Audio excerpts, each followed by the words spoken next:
گزشتہ چند سالوں میں مسلم لڑکوں کے غیر مسلم لڑکیوں سے اور مسلم لڑکیوں کے غیر مسلم لڑکوں سے نکاح کے واقعات میں غیر معمولی اضافہ ہوا ہے۔ عام مسلمانوں کی بنسبت عصری تعلیم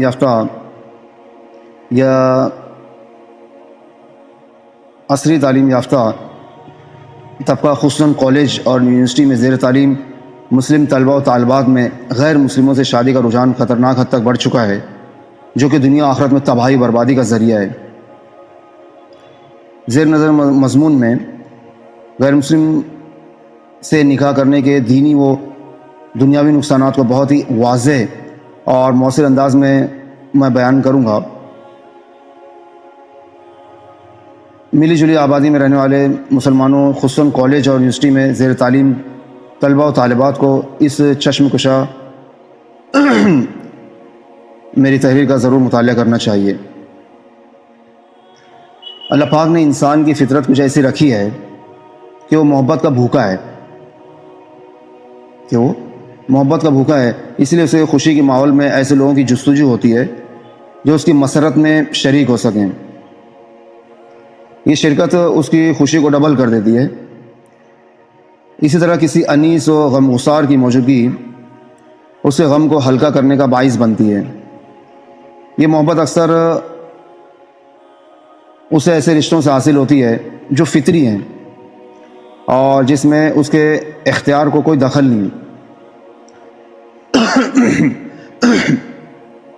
ایک رشتہ ایسا بھی ہے جس کو انسان اپنی پسند اور اتھارٹی سے وجود میں لاتا ہے، یہ ہے رشتہ نکاح۔ نکاح کے بندھن میں بندھنے والے مرد عورت کا ایک خاندان، ایک علاقہ اور ایک زبان سے وابستہ ہونا ضروری نہیں۔ بہت سی دفعہ بالکل اجنبی لوگوں کے درمیان رشتہ طے پاتا ہے، لیکن یہ رشتہ ایسی محبت و الفت کو جنم دیتا ہے جس کی گہرائی اکثر اوقات دوسرے تمام رشتوں سے بڑھ جاتی ہے۔ پرانے رشتے اس نئے رشتے کے مقابلے میں ہیچ ہو جاتے ہیں۔ یہ رشتہ یوں بھی اہم ہوتا ہے کہ دونوں فریق کا فیوچر بڑی حد تک موت تک ایک دوسرے سے جڑا ہوتا ہے۔ یہ ایک دوسرے کے ذریعے ماں باپ بنتے ہیں اور باہمی تعاون کے ساتھ اپنے جگر پاروں کی پرورش کرتے ہیں۔ ایک زمانے تک وہ خود ایک دوسرے کے لیے سنہرے خواب کی حیثیت رکھتے تھے، اور اب دونوں مل کر اپنی آئندہ نسل کے لیے خواب دیکھتے ہیں۔ اسی لیے رشتہ نکاح میں دونوں فریق کے درمیان زیادہ سے زیادہ ہم آہنگی ہونی چاہیے۔ یہ ہم آہنگی رشتوں کو اسٹیبل بناتی ہے، پائیدار بناتی ہے۔ جو لوگ ٹیمپریری طور پر کسی پر دل پھینک دیتے ہیں اور اس بنیاد پر ازدواجی رشتے سے بنتے ہیں، عموماً ان کے درمیان تعلق میں استحکام باقی نہیں رہتا۔ ہم آہنگی کے لیے ایک ضروری شرط فکر و عقیدے کی موافقت بھی ہے کہ بھی اپنی فکر اور اپنا جو عقیدہ ہے وہ ایک جیسا ہونا چاہیے۔ سوچئے کہ اگر ایک شخص اللہ کو ایک مانتا ہو اور اللہ پاک کے سوا کسی کے سامنے اپنی پیشانی رکھنے کو سب سے بڑا جرم تصور کرتا ہو، اس کی اس شخص کے ساتھ 24 گھنٹے کی زندگی میں کیسے موافقت ہو سکتی ہے جو سینکڑوں مخلوقات کا پجاری ہو؟ جب دونوں کے مذہبی تہوار آئیں گے تو اگر وہ اپنے نظریے میں سنجیدہ اور سچا ہو تو کیا ان کے درمیان جھگڑا پیدا نہیں ہوگا؟ جب اولاد کی تعلیم و تربیت اور ان کی مذہبی وابستگی کا مسئلہ آئے گا تو کیا آپس میں کھینچتان کی نوبت نہیں آئے گی؟ یقیناً آئے گی۔ اسی لیے اسلام میں جو چیزیں نکاح میں رکاوٹ مانی گئی ہیں، جن کو فقہ کی اصطلاح میں موانع نکاح کہا جاتا ہے، ان میں ایک اختلاف دین بھی ہے۔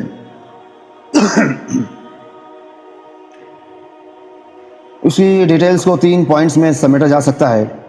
اول یہ کہ مسلمان لڑکی کا نکاح کسی بھی غیر مسلم لڑکے سے نہیں ہو سکتا، خواہ وہ یہودی و عیسائی ہو یا کافر و مشرک، جیسے مشرکین و بدھسٹ وغیرہ۔ اور اس کی وجہ ظاہر ہے کہ ایک عورت کے لیے مخالف ماحول میں اپنے ایمان کی حفاظت دشوار ہو جائے گی۔ پوائنٹ نمبر 2، کسی مسلمان مرد کا نکاح یہودی اور عیسائی عورت کے ساتھ کسی یہودی اور عیسائی عورت کے علاوہ کسی بھی غیر مسلم عورت سے نہیں ہو سکتا۔ ظاہر ہے اس میں مشرک خواتین بھی شامل ہیں۔ پوائنٹ نمبر 3، مسلمان مرد کا نکاح یہودی اور عیسائی عورت سے ہو سکتا ہے، لیکن اس سلسلے میں 2 باتیں پیش نظر رہنی چاہیے۔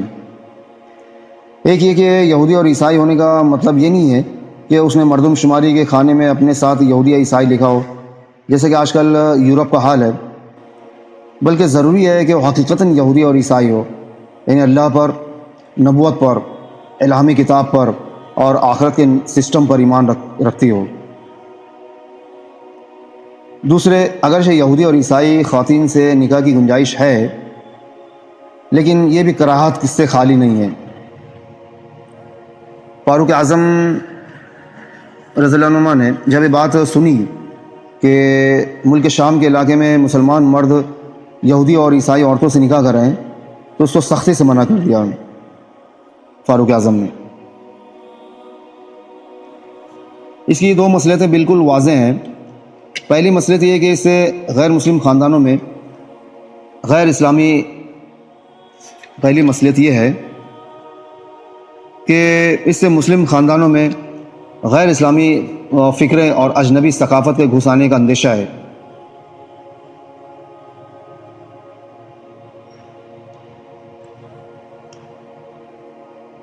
وغیرہ وغیرہ۔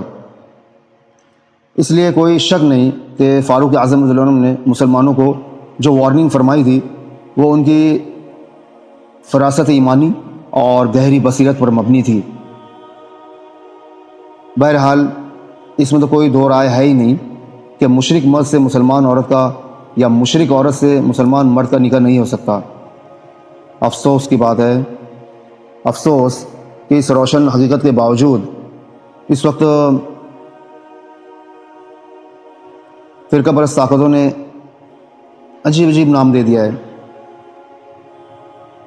اگر اسلام اس کا قائل ہوتا اور مسلمان نکاح کو اشاعت اسلام کا ذریعہ بنانا چاہتے تو غیر مسلم اقوام سے نکاح کی ممانعت نہیں کی گئی ہوتی، بلکہ اس کی حوصلہ افزائی کی جاتی، جیسے کہ آج کل عیسائی دنیا میں کی جاتی ہے۔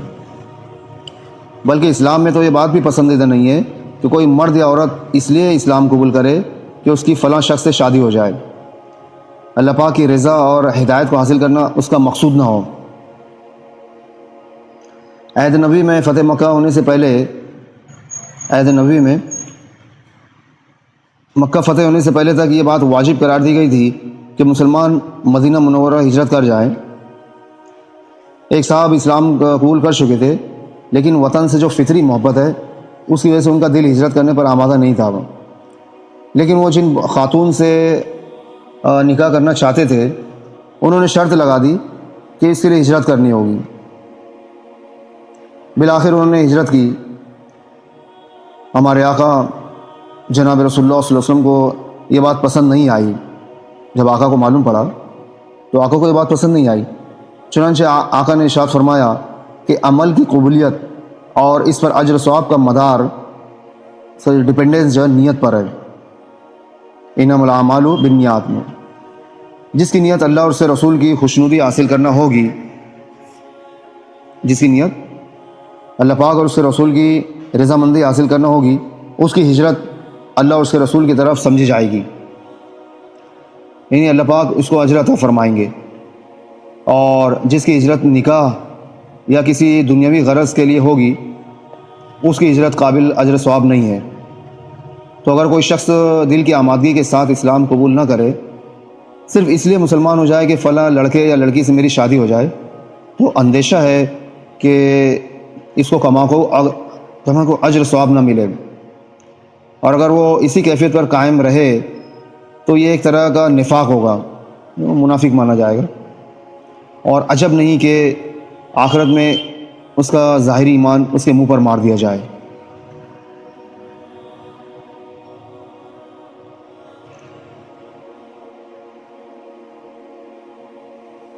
باقی آئندہ میں آپ کو اس کی تفصیل بتاؤں گا۔ اللہ پاک ہماری نوجوان نسل کو عقل سلیم اور فہم سلیم عطا فرمائیں کہ بہت احتیاط کے ساتھ وہ زندگیاں گزارے، خاص طور سے اسکول اور کالجوں میں جو پرفتن ماحول چل رہا ہے، کہ نوجوان جو ہے سب دل پھینک عاشق ہو گئے ہیں، کچھ سوچتے ہی نہیں ہیں۔ اللہ پاک ہمارے نوجوانوں کو عقل سلیم عطا فرمائے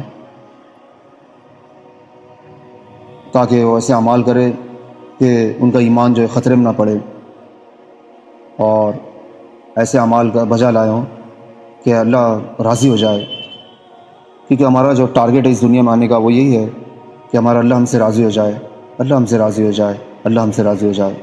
اگر آپ کو ویڈیو پسند آئی تو اسے لائک کیجیے، اور چینل کو سبسکرائب کیجیے، اور اسے اپنے فرینڈس میں شیئر کیجیے تاکہ اویئرنیس بڑھے اور ایک پرسکون اور نورانی ماحول پیدا ہو۔ اللہ میرے ویورز کو بہترین جزائے خیر عطا فرمائے۔ وآخر دعوانا الحمد للہ رب العالمین۔